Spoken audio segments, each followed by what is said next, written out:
ಪಂಚಾಯತಿನ ಕಟ್ಟಡ ಆಗಬೇಕು ಅಂತ ನಮ್ಮೆಲ್ಲ ಪುತ್ತೂರಿನ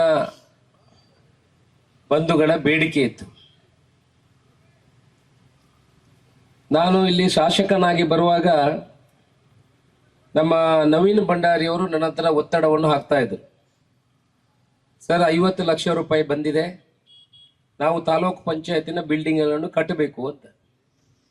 ಅದಕ್ಕೆ ನಾನು ಹೇಳಿದೆ, 50 ಲಕ್ಷ ರೂಪಾಯಿಯಲ್ಲಿ ಏನು ಕಟ್ಟಲಿಕ್ಕೆ ಆಗ್ತದೆ? ಅದರಲ್ಲಿ ಏನು ಕಟ್ಟಲಿಕ್ಕೆ, ಈಗ ಇರುವುದೇ ಬೆಟರ್, ಅದಕ್ಕಿಂತ ಇರುವಂತದ್ದೇ ಬೆಟರ್. ಅದರಲ್ಲಿ ಆ ಕಡೆನೂ ಈ ಕಡೆ ಇಲ್ಲ, ಮೈಕ್ ಇದ್ರೆ ಕೇಬಲ್ ಇಲ್ಲ, ಕೇಬಲ್ ಇಲ್ಲದ್ರೆ ಮೈಕ್ ಇಲ್ಲ ಅಂತ ಆಗಿದೆ.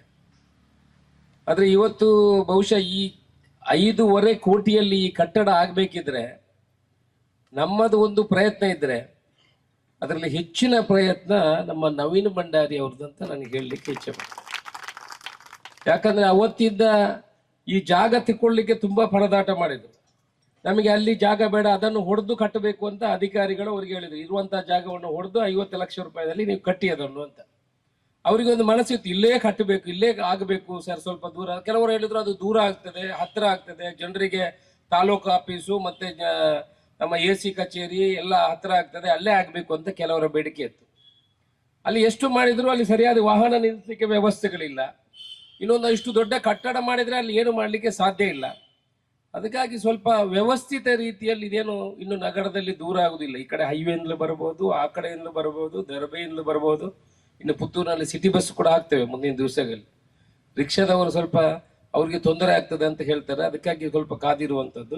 ಪುತ್ತೂರಿನಲ್ಲಿ ಸಿಟಿ ಬಸ್ ಕೂಡ ಮುಂದಿನ 2-3 ತಿಂಗಳಲ್ಲಿ ಓಡಾಡ್ತದೆ. ಅದಕ್ಕೆ ಈ ಜಾಗವನ್ನು ಪಡ್ಕೊಳ್ಳಿಕ್ಕೆ ಕೂಡ DC ಅವರ ಹತ್ರ ಚರ್ಚೆ ಮಾಡಿ ಅದಕ್ಕೆ ಹೋರಾಟ ಮಾಡಿ ಈ ಜಾಗವನ್ನು ಪಡ್ಕೊಂಡು ಪುನಃ 50 ಲಕ್ಷ ರೂಪಾಯಿ ಇದ್ದದ್ದನ್ನು 5.5 ಕೋಟಿ ಮಾಡಲಿಕ್ಕೆ ಸರ್ ನನ್ನ ಜೊತೆ ಒಂದು 25 ಸಲ ಬೆಂಗಳೂರಿಗೆ ಬಂದಿದ್ದಾರೆ ಅವರು. ಆನಂತರ ತಾಂತ್ರಿಕ ಒಪ್ಪಿಗೆ ಕೊಡ್ಲಿಕ್ಕೆ ಆ ಕಚೇರಿಯಲ್ಲಿ ಹಿಡ್ಕೊಳ್ಳುದು, ಈ ಕಚೇರಿಯಲ್ಲಿ ಹಿಡ್ಕೊಳ್ಳುದು ಅದನ್ನೆಲ್ಲ ಸರಿ ಮಾಡಿಸಿ ಇದರ ಪ್ರಯತ್ನ ನಾವು ಅದನ್ನು ಮಾಡಿಸಿಕೊಟ್ರು ಪ್ರಯತ್ನ ನವೀನ್ ಭಂಡಾರಿ ಅವ್ರದ್ದಂತ ಹೇಳಲಿಕ್ಕೆ ನಾನು ಅತ್ಯಂತ ಸಂತೋಷದಿಂದ ಹೇಳ್ತೀನಿ. ಅಧಿಕಾರಿಗಳು ಒಳ್ಳೆಯ ಕೆಲಸ ಮಾಡಿದ್ರೆ ನಾವು ಅದನ್ನು ಪ್ರಶಂಸೆ ಮಾಡಲೇಬೇಕು. ಒಮ್ಮೊಮ್ಮೆ ಬೈತೇವೆ, ನಮ್ಮ ಮನಸ್ಸಲ್ಲಿ ಏನಿಲ್ಲ ಬೈಯುವುದು. ಈಗ ಅವರಿಗೆ 2,000 ಸೈಟುಗಳನ್ನು ಕೊಡಬೇಕು ಅಂತ ಟಾರ್ಗೆಟ್ ಕೊಟ್ಟಿದ್ದೀನಿ. ಬಡವರಿಗೆ 2,000 ಸೈಟುಗಳನ್ನು ನಮ್ಮ ಪುತ್ತೂರು ವಿಧಾನಸಭಾ ಕ್ಷೇತ್ರದಲ್ಲಿ 1,500 ಇವರು, 500 ನಮ್ಮ ಬಂಟ್ವಾಳದಿಂದ, ಒಟ್ಟು 2,000 ಬಡವರಿಗೆ 3 ಸೆನ್ಸ್ ಜಾಗಗಳನ್ನು ಕೊಡುವಂತ ಕೆಲಸ ಎಲ್ಲ ನಾನು ಮಾಡಿದ್ದೀನಿ. 300 ಎಕರೆಯಷ್ಟು ಜಾಗವನ್ನು ಜಿಲ್ಲಾ ಪಂಚಾಯತಿಗೆ, ನಾವು ತಾಲೂಕ್ ಪಂಚಾಯತಿಗೆ ವಹಿಸಿಕೊಡುವಂತ ಕೆಲಸವನ್ನು ಮಾಡಿದ್ದೀವಿ. ಇವರ PDOಗಳ ಸ್ವಲ್ಪ ಬೋಲ್ಟ್ ಟೈಟ್ ಮಾಡಿ ಅದನ್ನೆಲ್ಲ ಹಂಚಿಕೆ ಮಾಡುವಂತ ಕೆಲಸಗಳನ್ನು ಮಾಡಿದ್ರೆ ಆಯ್ತು, ಬೇರೆ ಏನು ಮಾಡ್ಲಿಕ್ಕೆ ಏನಿಲ್ಲ.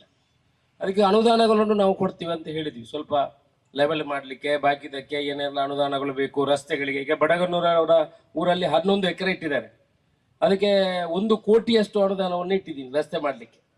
78 ಲಕ್ಷ ರೂಪಾಯಿ ಏನಾರ ಪ್ರದೀಪ, 78 ಲಕ್ಷ ರೂಪಾಯಿ ಆ ಬಡವರ ನಿವೇಶನಕ್ಕೆ ಹೋಗುವುದಕ್ಕೆ ಒಂದಕ್ಕೆ ಅನುದಾನ. ಅಂದ್ರೆ ಬಡವರಿಗೆ ಕೂಡ ವ್ಯವಸ್ಥೆ, ಕರೆಂಟು ಮತ್ತೆ ನೀರು ಇರುವುದಿಲ್ಲ ಈಗ ಇದು ಕೊಡುವುದರಲ್ಲಿ. ಅಲ್ಲಿ ಗುಡ್ಡೆಯಲ್ಲಿ ನಿಮಗೆ ಸೈಟ್ ಇದೆ ಅಂತ ಹೇಳಿದ್ರೆ ಯಾರು ಕೊಡ್ತಾನೆ? ಆಗುದಿಲ್ಲ.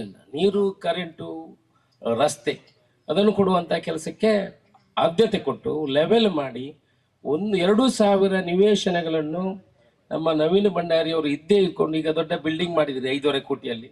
ನಿಮಗೆ ಜವಾಬ್ದಾರಿ, ಜಾಗ ಎಲ್ಲೆಲ್ಲಿ ಬೇಕು ಅದನ್ನು ನಾವು ಕೊಡುವಂತ ಕೆಲಸವನ್ನು ಮಾಡ್ತೇವೆ. ದೊಡ್ಡ ಕೆಲಸ, ಇಡೀ ಕರ್ನಾಟಕದಲ್ಲಿ ಯಾರು ಇಷ್ಟವರೆಗೆ ಮಾಡಿದ್ದಿಲ್ಲ. ನಾವು ಅದನ್ನು ನಾವು ಸೇರಿ ನಿಮ್ಮ ಎಲ್ಲ ಸಿಬ್ಬಂದಿಗಳು, PDO ಅವರು ಒಳ್ಳೆಯಿದ್ದಾರೆ ಕೆಲವರೆಲ್ಲ, ಅವರನ್ನೆಲ್ಲ ಸೇರಿಸಿಕೊಂಡು ಅದನ್ನು ಮಾಡುವಂತ ಕೆಲಸನ ಮಾಡಿದ್ರೆ ಬಹುಶಃ ಇತಿಹಾಸ ಪುಟದಲ್ಲಿ ಬರೆಯುವಂತ ಕೆಲಸ ಅದು. ಯಾರು ಕೂಡ ಮಾಡ್ಲಿಕ್ಕೆ, ನಾವು ಬೇಕಾದ್ರೆ ಮುಖ್ಯಮಂತ್ರಿಯವರು ಕೂಡ ಬರ್ತೀನಿ ಅಂತ ಹೇಳಿದ್ದಾರೆ. ಆ ಕಾರ್ಯಕ್ರಮ ನೀವು ಅಷ್ಟು ಜನರಿಗೆ ಕೊಡುದಿದ್ರೆ ನಾನು ಕೂಡ ಆ ಕಾರ್ಯಕ್ರಮದಲ್ಲಿ ಬರ್ತೀನಿ ಅನ್ನೋ ವಿಚಾರವನ್ನು ಹೇಳಿದ್ದಾರೆ. ಅದನ್ನು ಮಾಡುವಂತ ಕೆಲಸವನ್ನು ಮಾಡಬೇಕಿದೆ. ಅಧಿಕಾರಿಗಳಿಗೆ ಮನಸ್ಸು ಮಾಡಿದ್ರೆ ಯಾವುದನ್ನು ಮಾಡಬಾರ್ದಂತ ಯಾವುದನ್ನು ಮಾಡ್ತಾರೆ. ಯಾಕಂತ ಹೇಳಿದ್ರೆ ಗ್ಯಾರಂಟಿ, ಇಷ್ಟೊಂದು ಜನರಿಗೆ ಆ ಗ್ಯಾರಂಟಿ ಯೋಜನೆಯನ್ನು ಕೊಡಬೇಕಿದ್ರೆ 1.5 ತಿಂಗಳಲ್ಲಿ ಪ್ರತಿಯೊಬ್ಬರಿಗೆ ಆ ಗ್ಯಾರಂಟಿ ಯೋಜನೆಯನ್ನು ಇಂಪ್ಲಿಮೆಂಟೇಷನ್ ಮಾಡುವಂತ ಕೆಲಸವನ್ನು ಸರ್ಕಾರ ಮಾಡಿದೆ.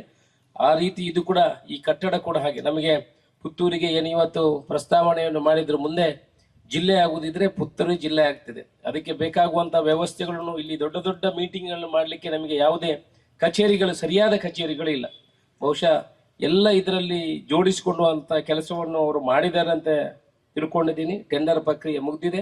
ಮುಂದಿನ 1.5 ವರ್ಷ ಅಲ್ಲ 1 ವರ್ಷದಲ್ಲಿ ಕಾಂಟ್ರಾಕ್ಟ್ದಾರರು ಇದನ್ನು ಮುಗಿಸುವಂತ ಕೆಲಸವನ್ನು ಮಾಡ್ತಾರೆ. ಅದಕ್ಕೆ ಬೇಕಾಗುವಂತ ಫರ್ನಿಚರ್ ವ್ಯವಸ್ಥೆಯನ್ನು ಕೂಡ ನೀವೇನಾದ್ರೂ ಬೇಕಿದ್ರೆ ಈಗಲೇ ಅಂದಾಜು ವೆಚ್ಚವನ್ನು ಮಾಡಿ ಆ ವ್ಯವಸ್ಥಿತ ರೀತಿಯಲ್ಲಿ ಮೀಟಿಂಗ್ ಮಾಡಲಿಕ್ಕೆ ಬೇಕಾಗುವಂತಹ ವ್ಯವಸ್ಥೆ, ಒಂದು ಹಾಲು, ಅದನ್ನೆಲ್ಲ ಜೋಡಣೆ ಮಾಡಿ ವ್ಯವಸ್ಥಿತ ರೀತಿಯಲ್ಲಿ ಮಾಡುವಂತ ಕೆಲಸವನ್ನು ನೀವು ಮಾಡಿ ಜೋಡಣೆ ಮಾಡಿಕೊಳ್ಬೇಕು.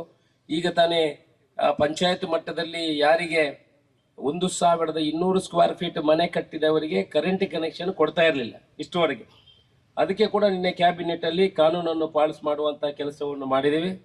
ಯಾರಿಗೆ ಇನ್ನು ಕರೆಂಟ್ ತಗೊಳ್ಳಿಕ್ಕೆ ಬಡವರಿಗೆ, ದೊಡ್ಡವರಿಗೆಲ್ಲ, ಬಡವರಿಗೆ 1200 ಸ್ಕ್ವೇರ್ ಫೀಟ್ ಒಳಗೆ ಮನೆ ಕಟ್ತಾರೆ, ಇಷ್ಟವರೆಗೆ ಅವರಿಗೆ ಕರೆಂಟ್ ತಗೊಳ್ಳಿಕ್ಕೆ ನ್ಯಾಯಾಲಯದ ಒಂದು ಸುಪ್ರೀಂ ಕೋರ್ಟಿನ ಆದೇಶ ಇತ್ತು.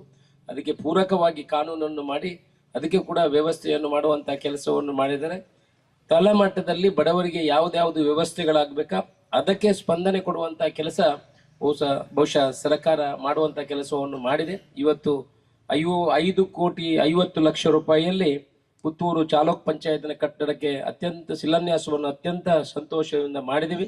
ಇನ್ನಷ್ಟು ಬಿಲ್ಡಿಂಗ್ಗಳು ಬರ್ಲಿಕ್ಕಿದೆ. ಇನ್ನು ನೆಕ್ಸ್ಟ್ ನಮ್ಮ RTO ಟ್ರ್ಯಾಕ್ ಇದಾಗ್ಲಿಕ್ಕಿದೆ. 9.5 ಕೋಟಿ ರೂಪಾಯಿದು ನಮ್ಮ ಗ್ರೌಂಡಿಗೆ 9.5 ಕೋಟಿ ರೂಪಾಯಿ ಬಂದಿದೆ. ಬಜತ್ತೂರಿನಲ್ಲಿ ಹಾಸ್ಟೆಲ್ಗೆ 22 ಕೋಟಿ ರೂಪಾಯಿ ಅನುದಾನ ಬಿಡುಗಡೆ ಆಗಿದೆ. ಎಲ್ಲ ಟೆಂಡರ್ ಕೂಡ ಆಗಿದೆ. ಮುಂದಿನ ಇಷ್ಟುವರೆಗೆ ನಾವು ಏನು ಅನುದಾನಗಳನ್ನು ತರಲಿಕ್ಕೆ ಪ್ರಯತ್ನವನ್ನು ಮಾಡ್ತಾ ಇದ್ದೀವಿ. ಮುಂದಿನ 1.5-2 ವರ್ಷದಲ್ಲಿ ಆ ಕಾಮಗಾರಿಗಳನ್ನೆಲ್ಲ ಮುಗಿಸುವಂತಹ ಕೆಲಸವನ್ನು ಮಾಡ್ತೇವೆ ಅನ್ನೋ ಮಾತನ್ನು ಹೇಳಿ ಎಲ್ರಿಗೂ ಶುಭವನ್ನು ಹಾರೈಸಿ ನನ್ನ ಮಾತನ್ನು ಮುಗಿಸ್ತೇನೆ.